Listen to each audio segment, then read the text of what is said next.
اعوذ باللہ من الشیطان الرجیم بسم اللہ الرحمن الرحیم السلام علیکم ورحمۃ اللہ وبرکاتہ۔ عزیز طلباء و طالبات، امید ہے آپ لوگ خیر و عافیت سے ہوں گے۔ اللہ پاک آپ کو اور آپ کے اہل خانہ کو اپنے حفظ و امان میں رکھے۔ پچھلے سبق میں بیٹے ہم لوگوں نے سبق نظریہ پاکستان کے ابتدائی 2 صفحات کی ریڈنگ کی تھی اور اس کے اندر آنے والے مشکل الفاظ کے معنی اور اہم تراکیب کی وضاحت کی تھی۔ آج ہم وہیں سے ریڈنگ کا سلسلہ شروع کریں گے تاکہ آئندہ آنے والے سبق میں مشکل الفاظ کے معنی اور تراکیب وغیرہ جو ہیں ان کو حل کیا جا سکے۔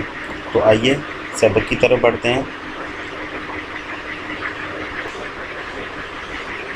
جی بیٹے، سبق نظریہ پاکستان کے مصنف ڈاکٹر غلام مصطفیٰ خان کیا کہتے ہیں؟ جی کہتے ہیں یہاں یہ سمجھ لینا ضروری ہے کہ دنیا میں قومیت کی تشکیل کی 2 بنیادیں ہیں۔ کتنی بنیادیں ہیں؟ 2۔ کون کون سی؟ آئیے دیکھتے ہیں۔ ایک وہ جو مغربی مفکرین نے قائم کی اور دوسری وہ جو رسول مقبول صلی اللہ علیہ وسلم کی قائم کی ہوئی ہے۔ یہ دونوں بنیادیں بیٹے آپ لوگوں نے اچھے انداز میں یاد کرنی ہے اور یہ بھی ذہن میں رکھنا ہے کہ بنیادیں کتنی ہیں، قومیت کی تشکیل کی بنیادیں کتنی ہیں، یہ MCQ میں پوچھ لیا جاتا ہے۔ تو کتنی بنیادیں بیان کی گئی ہیں؟ 2۔ کون کون سی؟ ایک وہ جو مغربی مفکرین نے قائم کی ہے اور دوسری وہ جو رسول مقبول صلی اللہ علیہ وسلم کی قائم کی ہوئی ہے۔ مغربی مفکرین نے کون سی قائم کی ہے وہ دیکھیں۔ اہل مغرب نے خاندانی نسلی اور قبائلی بنیادوں میں ذرا وسعت پیدا کر کے قومیت کی بنیادیں جغرافیائی حدود پر استوار کی اور کہا کہ قوم وطن سے بنتی ہے۔ استوار کرنا، قائم کرنا۔ تو کیا کہا جا رہا ہے جی کہ مغرب والوں نے یعنی اہل مغرب نے کیا کیا؟ خاندانی نسلی اور قبائلی بنیادوں میں ذرا توسیع پیدا کر دی اور جغرافی حدود پر قائم کی ان کی جو ہے تھی بنیادیں، یعنی علاقائی حد بندیاں، علاقائی کے اندر مختلف علاقوں کے اندر حد بندیاں قائم کر دی اور کیا کہا کہ اس حدود کے اندر رہنے والے جو ہیں وہ ایک قوم کہلائیں گے۔ جیسے جاپان کے اندر رہنے والے جاپانی کہلاتے ہیں، اسی طرح چین میں رہنے والے چینی کہلاتے ہیں، امریکہ میں رہنے والے امریکن کہلاتے ہیں، امریکی کہلاتے ہیں۔ ٹھیک ہے جی۔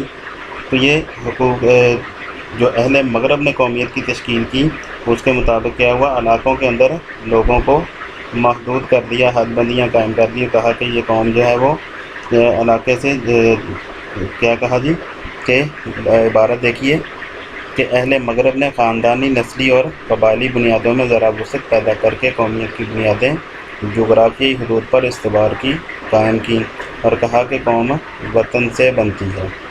اچھا پھر کیا ہوا جی؟ آگے سے ڈاکٹر غلام مصطفیٰ کا کہتے ہیں جی کہ اس نظریے کی وجہ سے دنیا کے انسانوں کے درمیان تباہی کا جو دروازہ کھلا وہ 2 عالمی جنگوں کے ہونے سے بخوبی ظاہر ہے کہ اس نظریے سے یہ نقصان ہوا کہ لوگوں کے درمیان تفریق پیدا ہو گئی، جھگڑا پیدا ہو گیا اور وہ 2 عالمی جنگوں کی طرف ان کو یہ حالات جو تھے، یہ بنیادیں جو تھیں ان حالات کی طرف لے گئی۔ آگے کہا جا رہا ہے جی یہ وطنی قومیت ہی کی بنیاد پر لڑی گئی تھی کہ یہ جو 2 عالمی جنگیں ہوئی ہیں ان 2 عالمی جنگوں کو کہا جا رہا ہے یہ کس بنیاد پر ہوئی تھی؟ وطنی قومیت ہی کی بنیاد پر لڑی گئی تھی۔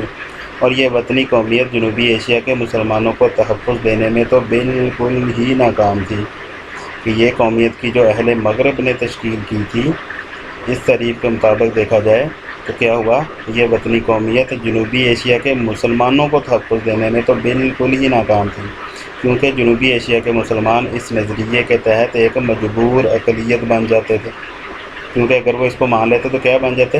ایک مجبور اقلیت بن کر رہ جاتے۔ پھر کیا ہوا جی؟ دوسری قوم کی بنیاد کیا رکھی گئی؟ تو کہا گیا ہے جی کہ قومیت کی دوسری بنیاد وہ ہے جو رسول مقبول صلی اللہ علیہ وسلم نے ملت اسلامیہ کی تشکیل کرتے وقت قائم فرمائی۔ دوسری بنیاد کون سی ہے جی؟ دوسری قومیت کی بنیاد یہ ہے کہ جو رسول مقبول صلی اللہ علیہ وسلم نے ملت اسلامیہ کی تشکیل کرتے وقت قائم فرمائی اور جو مغرب کے تصور قومیت سے جدا ہے، بالکل الگ ہے، جیسا کہ اقبال نے بھی فرمایا۔ اقبال کیا کہتے ہیں؟ اقبال کہتے ہیں جی کہ اپنی ملت پر قیاس اقوام مغرب سے نہ کر، اپنی ملت پر قیاس اقوام مغرب سے نہ کر، خاص ہے ترکیب میں قوم رسول ہاشمی، ان کی جمعیت کا ہے ملک و نسب پر انحصار، قوت مذہب سے مستحکم جمعیت تری۔ کیا کہا جا رہا ہے جی؟ اقبال نے کہا اپنی ملت پر قیاس اقوام مغرب سے نہ کر، خاص ہے ترکیب میں قوم رسول ہاشمی۔ اقبال مسلمانوں کو مخاطب کر کے کیسے کہہ رہے ہیں کہ اے مسلمانوں، اپنی قوم کو دنیا کی باقی قوموں پر، اہل مغرب کی اقوام کے اوپر قیاس نہ کرو، ان جیسا ان کو خیال نہ کرو، اپنی قوم کو اس جیسا خیال نہ کرو۔ کیونکہ خاص ہے ترکیب میں قوم رسول ہاشمی۔ آپ صلی اللہ علیہ وسلم کی جو قوم ہے، رسول ہاشمی کی جو قوم ہے، وہ تمام قوموں کے اندر ایک خاص مقام رکھتی ہے۔ ٹھیک ہے جی، آگے کہا جا رہا ہے جی ان کی جمعیت کا ہے ملک و نسب پر انحصار۔ تو ان کی جمعیت، ان کی جو قومیت کا جو بنیاد ہے، دار و مدار ہے، انحصار ہے، وہ کس چیز پر ہے؟ ملک اور نسب پر، جیسا کہ اوپر بیان بھی کیا گیا۔ لیکن آگے چوتھے مصرعے میں اقبال کے کہتے ہیں جی قوت مذہب سے مستحکم ہے جمعیت تیری، کہ اے مسلمان تمہاری جو جمعیت ہے، تمہاری جو قومیت ہے، وہ کس چیز پر مستحکم ہے؟ وہ قوت مذہب سے، مذہب کے ساتھ مل جل کر رہنے میں ہے، اتحاد میں ہے، یونٹی میں ہے، کہ جب تک دنیا کے اندر کوئی بھی مسلمان کسی بھی علاقے کے اندر رہنے والا ہے تو وہ کیا کہلاتا ہے؟ مسلمان قوم کا حصہ کہلائے گا۔ آگے اسی بنیاد پر جو ہے وہ آگے تعریف کی گئی ہے، وہ ذرا دیکھیں۔ لکھا ہوا جی کہ مسلمانوں کی قومیت ایک نظریاتی قومیت ہے جو لا الہ الا اللہ پر قائم ہے۔ مسلمانوں کی قومیت ایک نظریاتی قومیت ہے جو لا الہ الا اللہ پر قائم ہے، یعنی یہ کہ نسل، رنگ اور وطن کی بنیاد پر نہیں، بلکہ ایک نظریے، ایک عقیدے، ایک کلمے کی بنیاد پر وجود میں آئی ہے۔ اور اس نظریاتی پہلو کو نمایاں کرنے کے لیے اسے ملت کہا گیا ہے۔ اس نظریاتی پہلو کو نمایاں کرنے کے لیے اسے کیا کہا گیا ہے؟ ملت کہا گیا ہے۔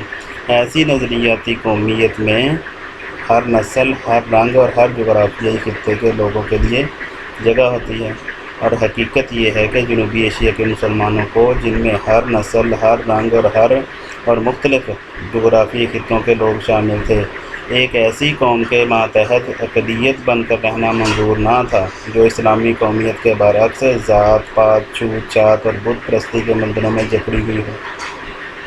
ٹھیک ہے جی، دوبارہ دیکھیے اس پیراگراف کو، کیا کہا جا رہا ہے جی مسلمانوں کی قومیت ایک نظریاتی قومیت ہے جو لا الہ الا اللہ پر قائم ہے، یعنی یہ کہ نسل، رنگ اور وطن کی بنیاد پر نہیں، بلکہ ایک نظریے، ایک عقیدے، ایک کلمے کی بنیاد پر وجود میں آئی ہے، اور اس نظریاتی پہلو کو نمایاں کرنے کے لیے اسے امت کہا گیا ہے۔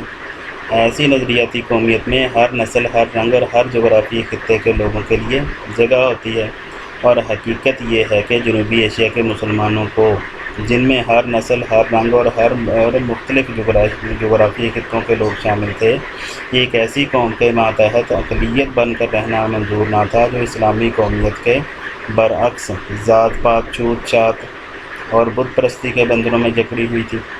چنانچہ انہوں نے اپنی جداگانہ قومیت یعنی اسلامی قومیت کی بنیاد پر اپنے لیے ایک جدا وطن کا مطالبہ کیا، جس میں وہ اپنے عقیدے، اپنے نظریہ زندگی، اپنے طرز معاشرت کے مطابق زندگی بسر کر سکیں، اور ایک مسلمان کی حیثیت سے دور جدید کے چیلنج کا مقابلہ کر کے اپنے مستقبل کو سنوار سکیں۔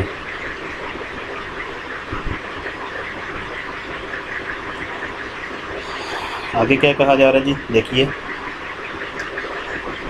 آگے کہہ رہے ہیں جی کہ ہمیں اس بات کو بھی اچھی طرح ذہن نشین کر لینا چاہیے کہ نظریہ پاکستان میں اسلامی زندگی اور قدروں کا تصور بنیادی حیثیت رکھتا ہے۔ کیا حیثیت رکھتا ہے؟ بنیادی حیثیت رکھتا ہے۔